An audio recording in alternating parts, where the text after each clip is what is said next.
afternoon. This is Dr. Stephen Evans. Am I unmuted now? This is Dr. Stephen Evans. We are live with a very special edition here at Outclick Magazine. We've enjoyed doing a lot of really fun live interviews. We've got to talk to a lot of really cool people. Today, we are going to try something new and different.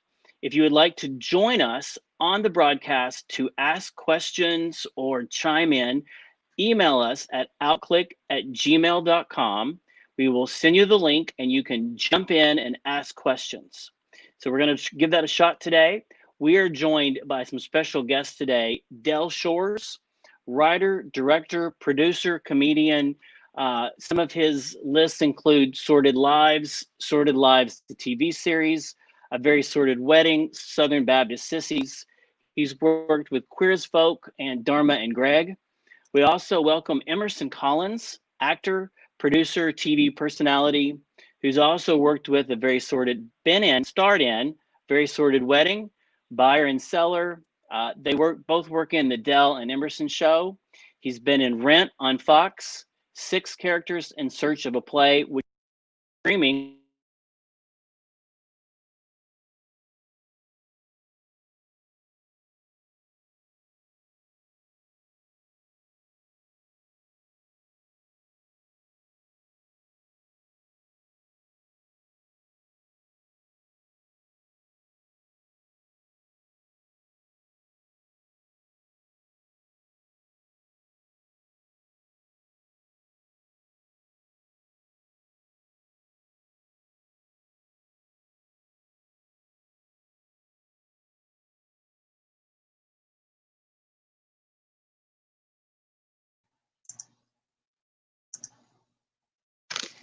Here we go.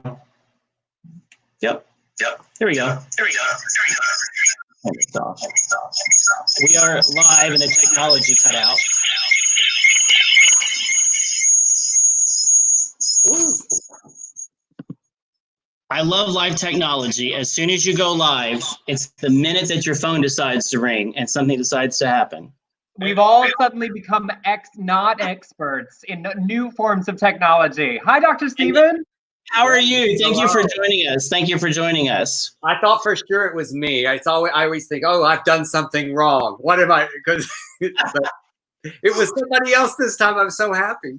I know. Well, actually, one of the fun parts now is that getting to use this technology, the bar is set a lot lower on when things happen and people roll with it and they enjoy it. And they're enjoying the raw content of getting to just talk to people and getting to listen and hear their personal stories. And I've really enjoyed getting to talk to people in this kind of forum. And when things happen, you just toss it aside and you keep going. I'm excited to talk to you guys today. I have watched Sordid Lives. I'll get it right. Sordid Lives and Southern Baptist Sissies. And I have watched the movies over and over again. And they're some of those movies that you watch them a couple of times and you get it. Then you watch them again and again. And about the 20th time, you start to unpeel the layers of the depth of some of the characters that just, it takes numerous times of watching it. And from someone from the South and from a church background and all that, I identify with a lot of it. So we'll talk about that some. But Dell, tell us about, we'll start with you. Tell us a little bit about yourself, if you don't mind, and kind of your background. Well, how far do you want me to go back? I was born by the river. Son of a Southern Baptist preacher and high school drama teacher. So that explains a lot.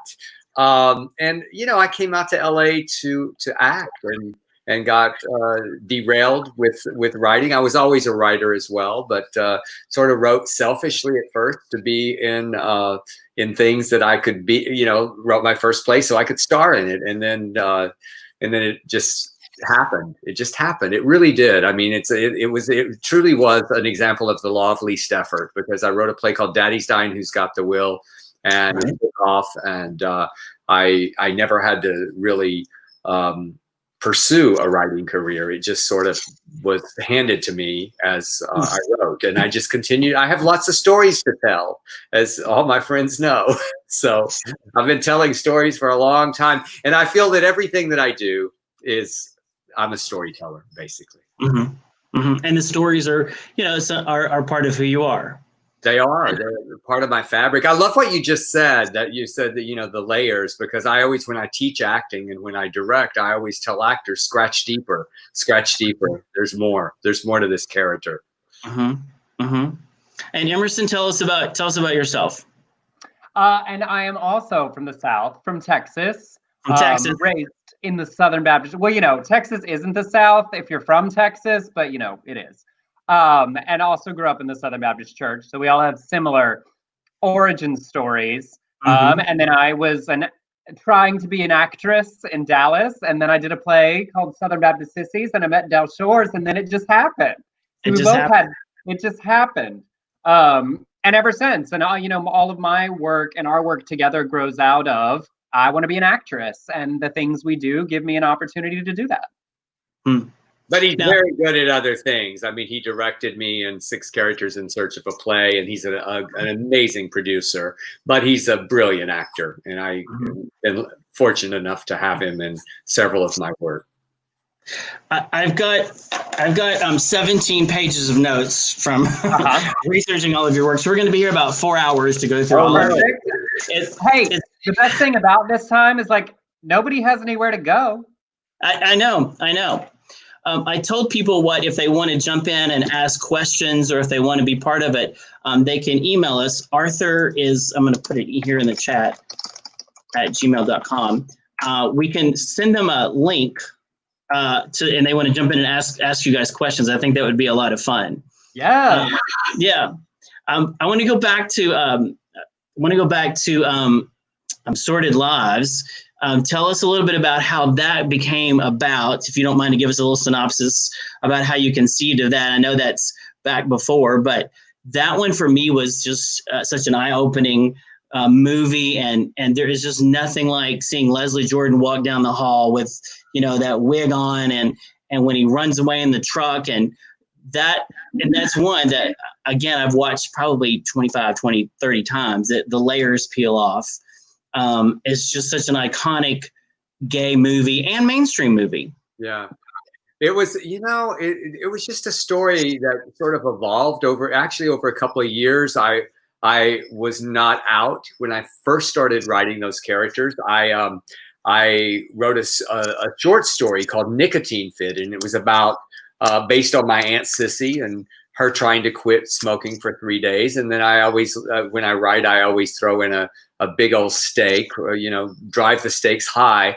And she picked the wrong time to quit smoking, with her sister dying 3 days before. So from there, I was also writing simultaneously these my therapy sessions, because I was in pretty intense therapy at that time, trying to deal with being closeted for so long, and now being in a marriage with 2 kids. And it once that wasn't, not that it was solved, but once the marriage was over, I thought, oh, there's a play here.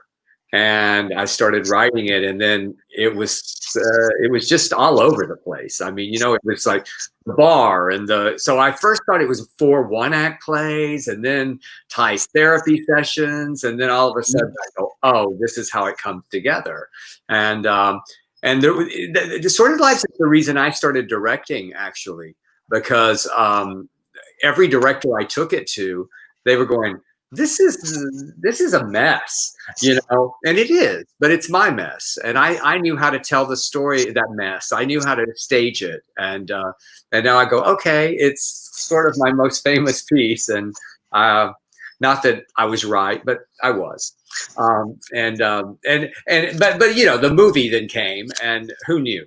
It was a crazy ride that this movie took off the way it did. And Fort Lauderdale, I mean, you're in Fort Lauderdale and Wilton Manors. It played there at the Gateway there for a full year. So it's Fort Lauderdale is our second largest. Dallas. I think it's Palm Springs 96 weeks, and then Dallas, and then Fort Lauderdale. I saw it when it was here, and the stage show was just dead on the movie. And whoever did the string art, I don't know how long it took him to learn that, but the characters were phenomenal. But when is it Sissy, when she snaps the rubber band and she says, "I would never have tried to quit smoking if I'd known sisters. It's sister. It's sister. We're gonna die. Yeah, I mean that moment of trying to use that reinforcement and trying to stop that at the same time, and that's so iconic.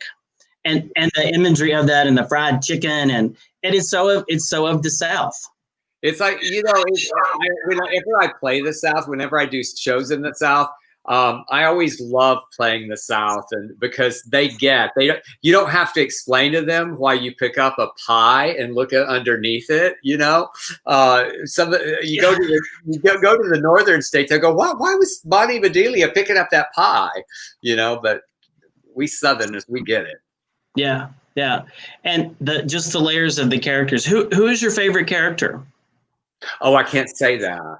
You can't say that? That's probably not a good question to ask the writer of the show. I mean, honestly, I really can't. I really love them all for very, very different reasons. I mean, I could just start and then go down the list. But I guess if I had to choose one that I got to watch, if I said, okay, you just can watch one of them, it would be Sarah Hunley, who passed away, who's right. I keep pointing the wrong way, right there. Who played Juanita. I was fascinated by her. Fascinated. I could never, when I would get bored and go to film festivals and seeing the movie over and over again, I would just watch Juanita. And Leslie Jordan is so good in the movie as well. And his identity and trying to go through that therapy. And I don't want to get too serious and clinical on it, but I'm also fascinated by how you took that and his journey too of gender identity, and I'm very fascinated by it. And Leslie Jordan, of course, and he's been here too, and done his stand-up too. So I think everybody at some point comes to Wilton Manors or Fort Lauderdale in their gay life. There'll be an audience for us. Are you kidding? What? I said, we always know there'll be an audience for us. There'll always be an audience for us. Yes, we were talking to the TVP earlier. In 2006, Emerson actually was there, did that show. We did two. Did we do 2 of Southern Baptist Sissies and 3 of Sordid Lives? And we sold out every single show at the Parker Playhouse. So we kind of love Fort Lauderdale. Yes. And in all those resorts where you can, walk around naked. We have a few of those for when you come to stay. Yes. We have you come to stay. I figured a few. Yes. Yeah. And then Southern Baptist Sissies, that's the kind of next that came up in sequence. And Emerson, you were hilarious in the movie. Thank you. It's like the original production was before my time. And so I met Dell because the regional theater I was working at, Uptown Players, did a production before the show was published. So he flew in to see our production. And in that original production, I actually played Benny, the role that Willem plays in the movie. And that is when Dell said if I could get out to Los Angeles, I could share that role with another actor in the revival. And so that's what moved me to Los Angeles and into Dell Shores world. And then we did that tour. And then when Dell and I started our own production company, after being tired of working and dealing with other people and saying, we just want to make all the decisions, we felt like that was the project we were most passionate about being able to achieve on our own, with that sort of unique hybrid. It's a stage production filmed like a movie in order to play like a film. And honestly, of all the things we've done, it's the thing I'm most proud of. It's the thing I still get messages about all the time. People just now discovering it, about how much it means to them to know that what they experienced, they weren't alone. I think so many of us that grew up in the church at the time felt like we were the only one feeling what we were feeling. And wherever people are on their journeys now, knowing that you weren't the only one makes some of that damage a little easier to deal with. Mm-hmm. And I've got a lot of that background too. I grew up Methodist. I was organist, and been organist at 2 Baptist churches and 2 Methodist churches and a Presbyterian churches. And so I often joke I'm on payroll at that particular moment. And so, and I've been to seminary, and so I've got a deep-rooted experience in that. So I've had a blend of that to identify with how do you either divorce or marry or somehow, mingle faith with being gay, and there is no easy answer. No, and everyone comes out with different answers of that, and trying to, it's not easy. It's not easy. Yeah. And so what you're saying is you played the organ and then realized you wanted to play the organ. Yes. Interestingly, I actually came out during in seminary, so it was an interesting time of life. But one of the things that in the show that you show is that it's not a choice. It's not a choice. It is who you are, whether you come to grips with it or not. It really is who you are. Well, it's amazing that anybody even thinks that anymore, but there are those who do. Yeah. It's always fun to, some old redneck, well, you chose that. And I go, oh, well, could you choose right now to get naked with me and or go on a date? I mean, let's make out. Can you choose that? And it always throws them a little bit. Yeah. Well, someone once said, learn who you are, embrace it, and enjoy it. And that really was very freeing to hear that. And I think I heard that maybe 3 months ago, again, as we all continue to redefine ourselves. I love that word, embrace. One of my favorite lines in Southern Baptist Sissies is when Emerson's character Mark says to TJ, how do you embrace something that doesn't embrace you? Yes. There was a line that says, what was the line? Oh, I embrace what embraces me. That was one of the lines that I wrote down from that. Yeah. Yep. Benny says that in his big monologue leading up to the stained glass window monologue. That's probably my favorite part of the piece. That it's all our differences that make the world beautiful. Yeah. Yeah. One of them said, have you ever seen a happy homosexual? They took the word gay and turned it into something else. And I don't know, those kinds of things are just funny when you really sit back and think about it. But it's just so well done. And then the Very Sordid Wedding is the next one, and the acceptance of gay marriage. And now we look back at, and you, Dell, you worked on some of the scripts with Queer as Folk. I did. I over 3 seasons. I love. It's my favorite job ever. It was such a fantastic time in my life, and where I worked with really good people, and the network left us alone and let us tell whatever story we wanted to. The creators, Ron and Dan Lippman, and Ron. Yes, Dan Lippman and Ron Cowan.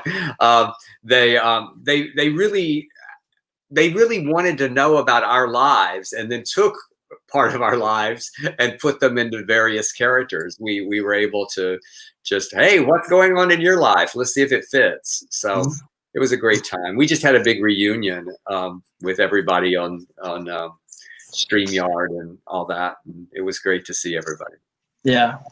It was a very in your face kind of show, but it was very shocking, I think, when it first came out.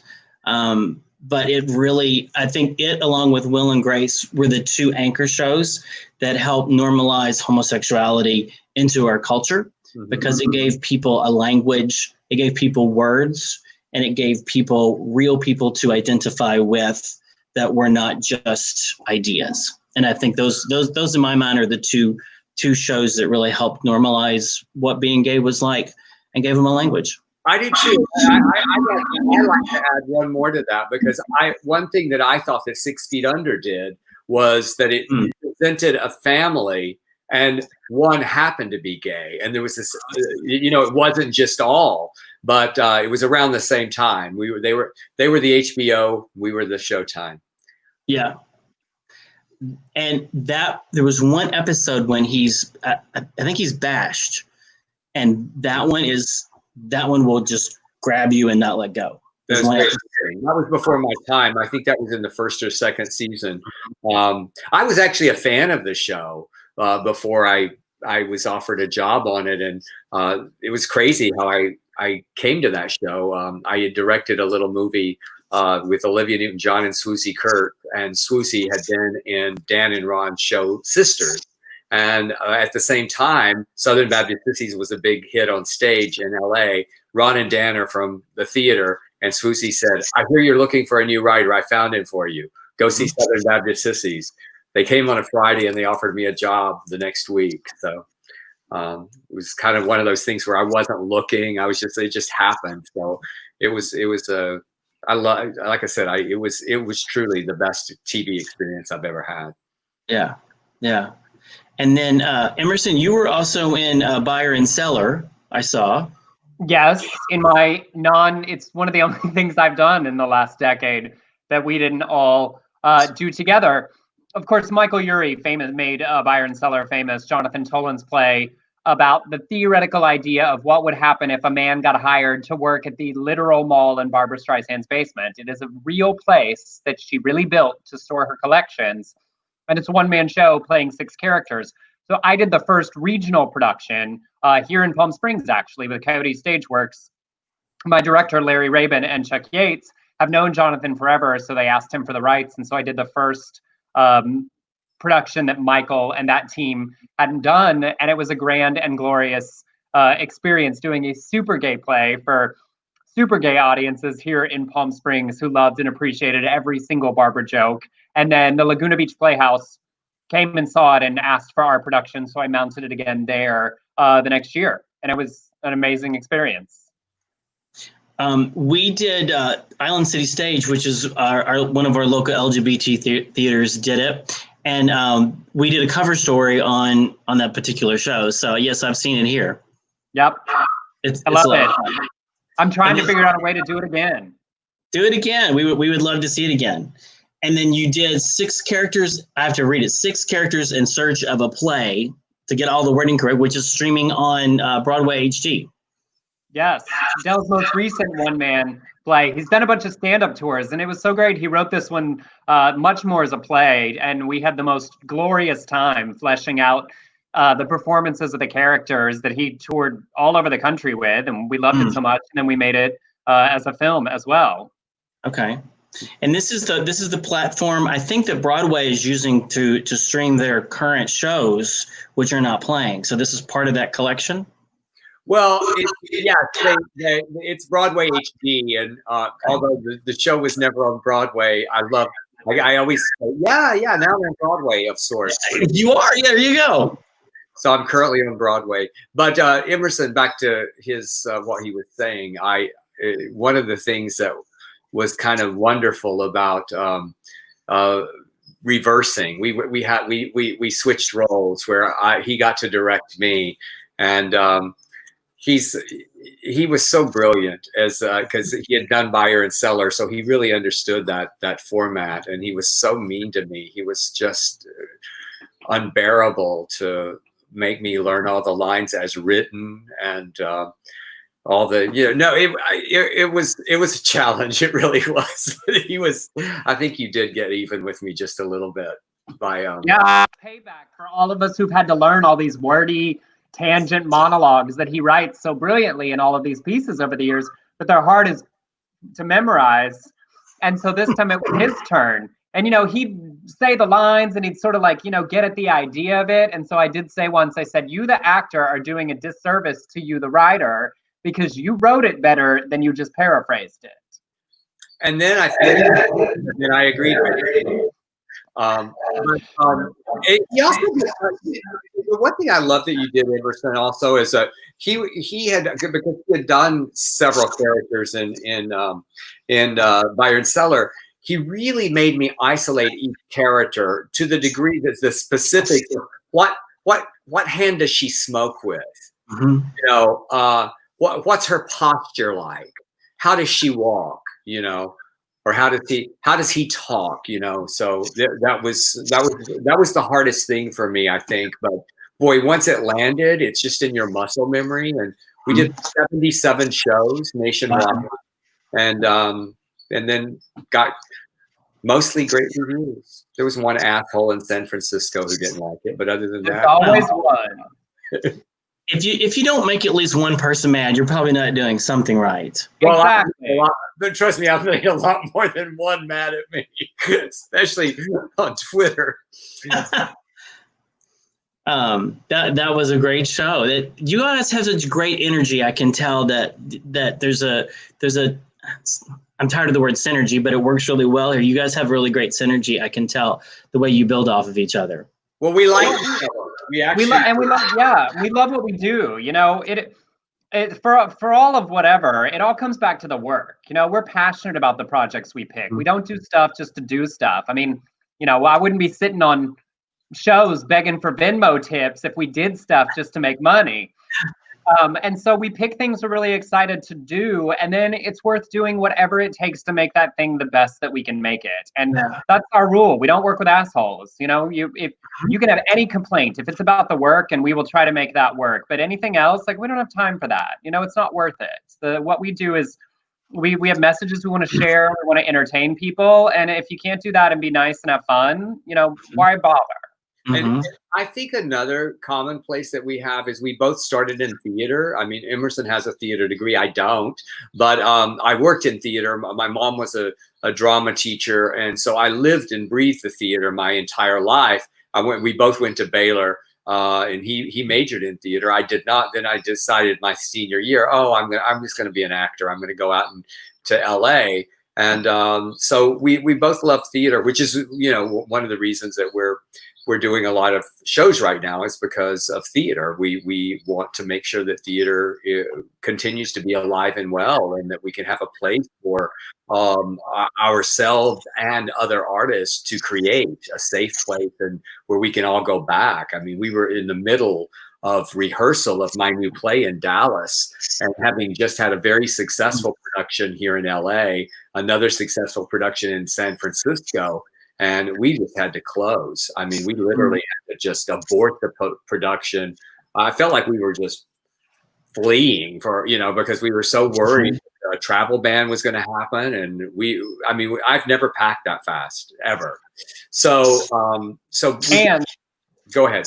And because we come from theater, you know, when you start in theater, it's always, oh, here's an idea, and we have $3 and a roll of duct tape to put on a show, and you do all the jobs. You learn to make the posters. You learn to do the things. I mean, literally, how many things have I produced now that we've done together?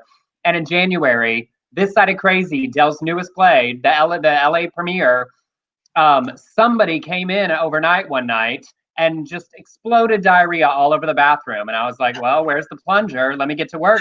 And Dale Dickey walked past and said, I can't believe you're doing that. And I was like, who else, you know, who's going to do it? And so we won't ask anyone to do anything that we won't do. Yeah.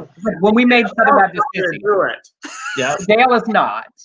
When we made Southern Baptist Sissies, the theater manager threw a pair of Willems Louboutins away, and I climbed into the dumpster behind the theater. I'm the star of the movie, and we're producing it together, and I'm in costume pants and no shirt in a dumpster because my budget cannot afford to replace an $800 pair of shoes. So that's where we come from. Whatever it takes to make the work happen, we'll do it. So that's why we you know, on Sunday night we're having this big sorted live stream circling all back to theater and sorted live, and we're really excited about it because it was just a brainstorm. We heard that you know, we started a foundation last year called the Dell Shores Foundation, which is basically a mentoring program. Can you bring that up for us? I'm talking to Arthur. He's going to bring it up on the website for us. Oh, great! Yes, awesome. Here we go. So you know, our mission statement is we're facilitating the development of new Southern queer artistic voices through bringing together other artists and working professionals. But everything just came to a screeching halt there as well. But we have so many partners that are helping us with our foundation, and we decided we got to help these theater partners because they're in trouble. I mean, several of them contacted me, and I heard the stories. And you know, the doors are closed, the stages are empty. And we want to, when it's able to be safe, and we want to make sure that there is a place to return to.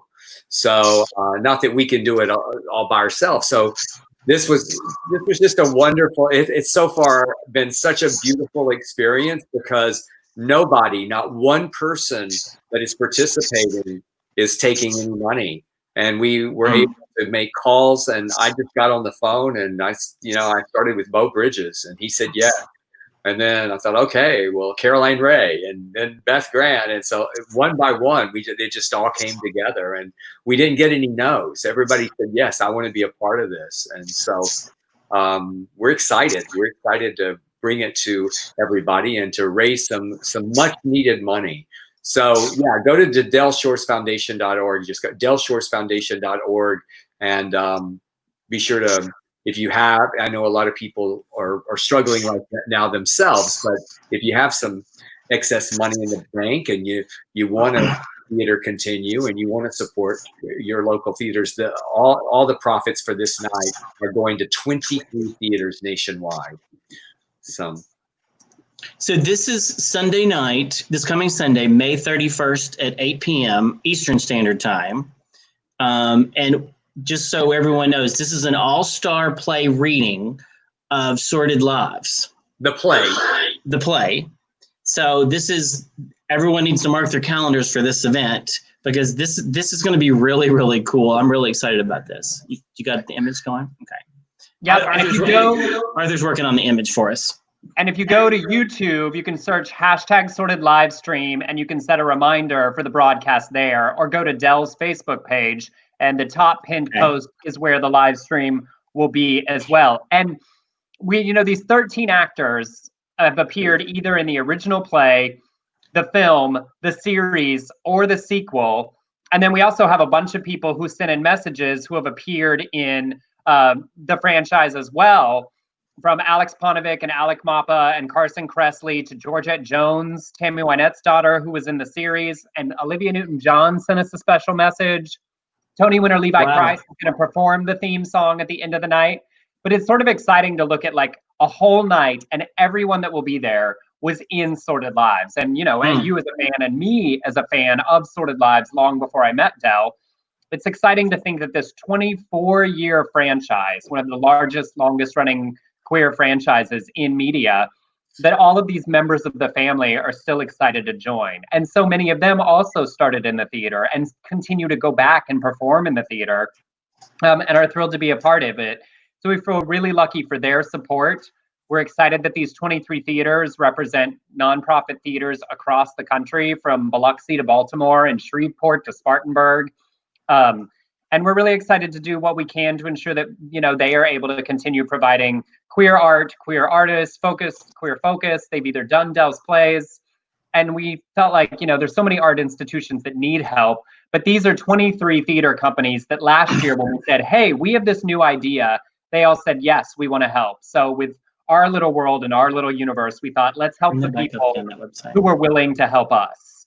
So we're really excited. It should be a big, fun 3-hour extravaganza. And, Lord, this AARP qualified group trying to read a script should be entertaining. Oh my God. I'm gonna ask Arthur to paste that link into the chat. I'm gonna ask him to paste that in the chat, and we can put it up on the screen. Go ahead. Dr. Stephen, last night all the auction items went live, and now tell us about that. Tell us about that, because Arthur was telling me some really fun things. So I want tell me about that. I just decided that I was going to go.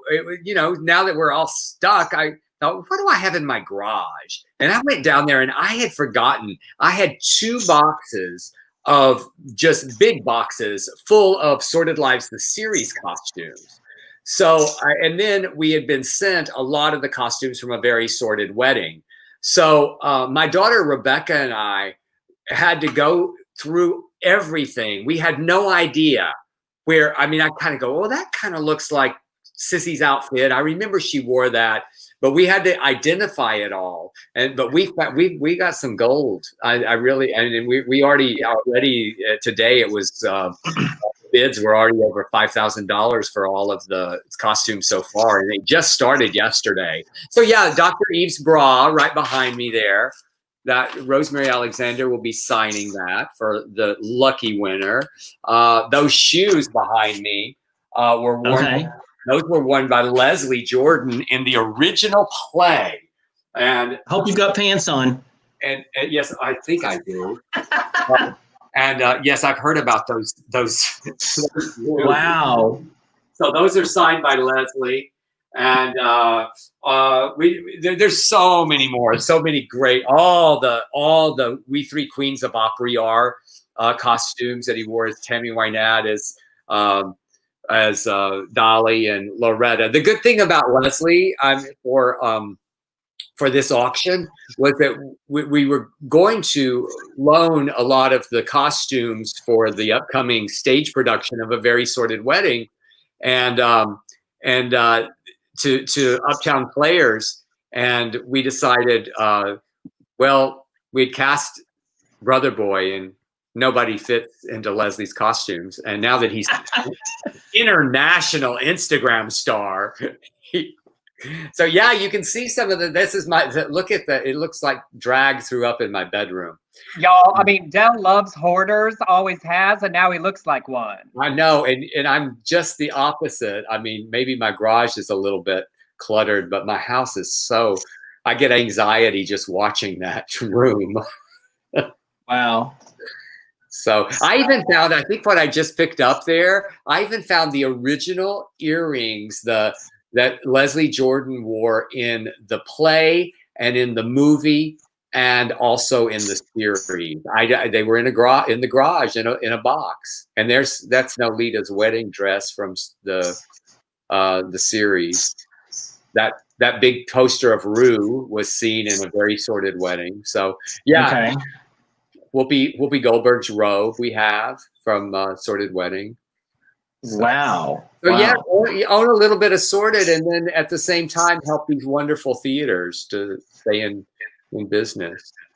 Now, here's a PR idea. Once the people buy them, do a PR campaign and have them take photos of it and send it back. Oh, that's a good idea. Yeah, with a hashtag, create a new hashtag. That would be amazing to see where all of this goes and everyone that gets a piece of such Americana and this iconic set of shows and movies. That would be fascinating to see, because the picture of that photo right there, I'll be bidding on that one as a long-term fan of Rue. Of Rue, yeah. Yeah, and if you look to the left in that video, all that purple, that's the outfit that she cheated on GW with. Her sex outfit. Go back. I'll have Arthur go back. He's controlling it for me. Yeah, okay. That's her adultery outfit. So I have a lot of Rue outfits. If you're a big fan of Rue, I've got several costumes that she wore as well. Okay. You know, somebody wrote me. I forgot to tell you this. Somebody wrote me and asked what size she was. Like they were going to wear the outfits. I mean, might be for a role play. It was.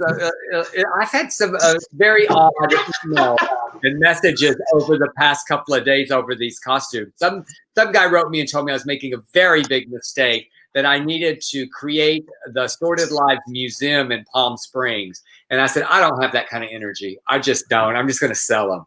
That's too much.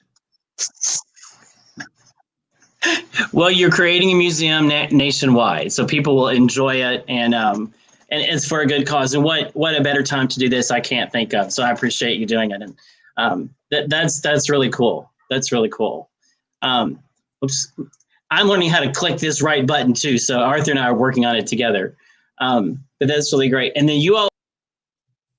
Bye. We get to run the show. We get to run. Oh, there you go. And you are doing the Dell and Emerson show. Yeah, I thought we were about to do it again. Yeah, there you are. We do it on Tuesdays and Fridays at 4 o'clock Pacific, 7 o'clock Eastern, streaming on both of our Facebook pages and my YouTube channel. We used to do it as a radio show that we stopped originally because we were going off to shoot A Very Sordid Wedding, and that took our life over. And we thought, well, we're stuck here with nothing to do. And we sit on FaceTime writing and working together. We were like, well, let's just do that and let people watch. So we've been doing it again and having fun. And tomorrow's show is huge and exciting as the last show before the live stream. Because I'm going to be there? No, I'm just kidding. Yes, Dr. Steven, Bonnie Bedelia, and Beth Grant. So we're really excited. Yeah, Bonnie Bedelia, we were like, I was going, so because I didn't know that Bonnie would, I was going, yeah, will you do it? She said, sure. Her answer was sure. I love it. I just love it. And that's the way it's been with this whole thing. It's like everybody's like, sure. It's for a great cause. It's for, we all love theater. And well, and one of the most exciting things I have to tell you about the live stream is that, because we lost, of course, Sarah Hunley passed away after we filmed A Very Sordid Wedding. And Dale Dickey, who is one of our favorites, is stepping into Juanita's drunk heels for this. Yeah. And that'll be exciting for the fans since Dale has played so many characters in the Sordid franchise over the years. Mm-hmm. Yeah, That was awesome. I had another thought. I've lost my other thought, but well, that will be fun. And what I'm telling people is that if you've been lonely and cooped up and all of that, get yourself a Chromecast or whatever device. And these broadcasts are so fun to watch, and put it up on the big TV and watch it on the big TV, not just your computer, not just your phone. And it makes such a different and fun experience. I have watched drag shows and interviews and all kinds of stuff on the big TV in the living room, and I have a big 55-inch TV in the bedroom, and lay there and I watched Dame Edna and Jennifer McLean and all these people. And to watch this in the bedroom, it just makes such a fun experience. And it's brought these kinds of people into my home in a really cool way. So I'm really anxious to watch this. This sounds like a really awesome project. Thank you for sharing it with us. Oh, thank you. Thank you. Is there anything I didn't ask that you wanted to cover? Did we cover that? I mean, that's our last stories. The stuff you can tell on the PG channel, at least. The other stuff we'll hold off for the other channel. Yeah, I think you're caught up. So, the only other thing I can think of is I'm really become an old Southern woman during this pandemic. I planted tomatoes and peppers and pots outside. I don't have a yard, so you were saying what are we doing after this? Well, I'm going to go out and put string so that my zucchini can actually climb. Somebody on Instagram was saying, "Oh, you need string. They need string," and so that's. I would not have known that. What's that? I would not have known that. I thought you said I would not film that. I wasn't definitely film it. Film it, yeah. Out the zucchinis. Oh, that's funny. That's funny. Well, I think I'm just the opposite. I think I've sat in the air conditioning for 3 months, and when I go outside to the heat, it seems extraordinarily hot. I've acclimated to the air conditioning. I've been on the little bit lazier side, so I need to get back out and get acclimated. That is just fine too. Whatever it takes to get through. Our gyms have opened up, so I got to get back. I've got to get back to the gyms. There's no more excuses. So, the last question I've been asking everyone in these interviews is, what words of encouragement can you give people at this point in time? Emerson, we'll start with you. We'll put you on the spot first. Absolutely. So mine is that it's okay, to take everything day by day. Sometimes the win is just getting out of the bed. And if that's all, and that's what got you through the day, great. Like, that's enough. I think how this impacts everybody is different, and it can be different on different days. And giving yourself the freedom to forgive yourself, to let yourself feel whatever you're feeling. And maybe you can do more tomorrow. Maybe you can't. I think not comparing what you're, quote, doing to what anybody else is doing is important. And for those people who are essential and don't have a choice, that we send them support and gratitude. And if those people in your life who are out in the world providing the services that the rest of us need for our society to continue, that we do what we can to support them. And then anything above that is gravy. Thank you. Wow, that was real. I can't. How am I supposed to follow that? Dell? Well, I tell you what I've learned. I drink a lot. No, well, yes, alcohol and marijuana have helped on some of these days, but I'm an extreme extrovert, and it's been really, really difficult for me because I do love going to the gym, and I love socializing, and I've never experienced anxiety, and so what Emerson said, just allow those feelings, and it's okay to have those down days. Because we start feeling guilty. But we're all in this together. We're a collective body. And the one thing that has been kind of beautiful is that I have reached out to people that I've lost contact with. They have reached out to me. Sometimes people reach out to you that you wish they wouldn't. You go, there's a reason we lost contact with each other. But to celebrate the past a little bit, that we've taken for granted so much. There's so much that we just take for granted, and it's just been ripped away from us. And so hopefully when it all comes back, we're gonna be a little more appreciative, because I certainly feel that. I mean, just what we've been talking about, theater, just to get back into the theater with people in the seats, and to be able to perform in front of people instead of, not that this isn't valid, but you don't hear the laughs. And so I really appreciate those laughs, y'all. Yeah. Oh, was that not convincing? Take two. Oh my God! And did I think a good actor earlier? Well, wait, but this is a great example. You know, on the real thing of what you're talking about. You know, I really am ultimately an introvert. I recharge on my own. I need time on my own. Even though I'm a performer, I get my energy in alone time, and Dell really does get his energy in a group of people.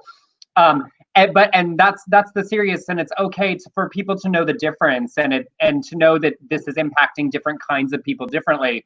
Now, on the funny side, what it means is we work together all day, you know, every day. In real life, I sit at his dining room table and we work and create together. In editing rooms, we sit side by side, and even now we sit on FaceTime. And poor Dell, this 14-year work marriage now, I'm his worst audience. Oh. Because I will really laugh at something one time. The second time, I don't laugh again. I know it's funny. I'm like, that's funny. That's still funny. Yes, keep doing it that way. And bless his heart, it's like, because, you know, he's got a story and he delivers it again the same way, and it's just as good and it's just as funny. And I'm like, that's still funny. Keep doing it like that.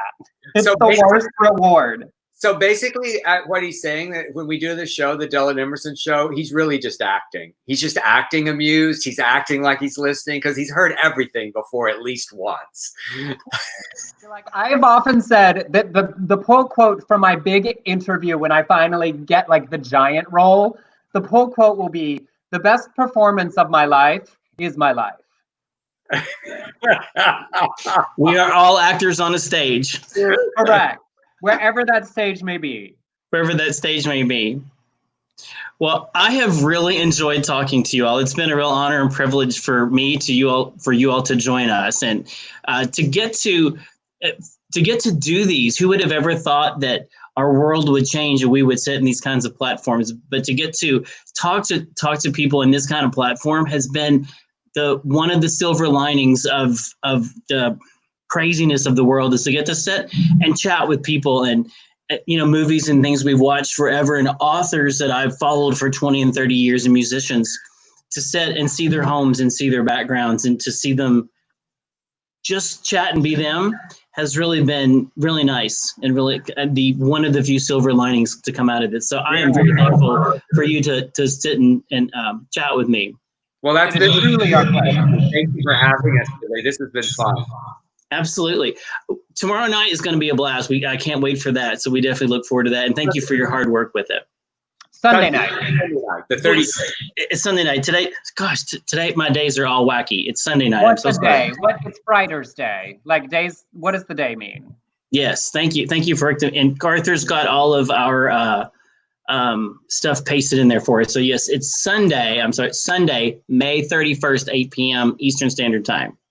Yeah. All right. Anything else? If not, we will adjourn and say adieu. Thank you. That's it. Thank you so much. And thank you to Arthur. All right. We will see you in Fort Lauderdale, Wilton Manors, Parker Playhouse, or whatever venue you come back to when you come back. Absolutely. Yeah. Enjoy California. Thank you so much. Thank you.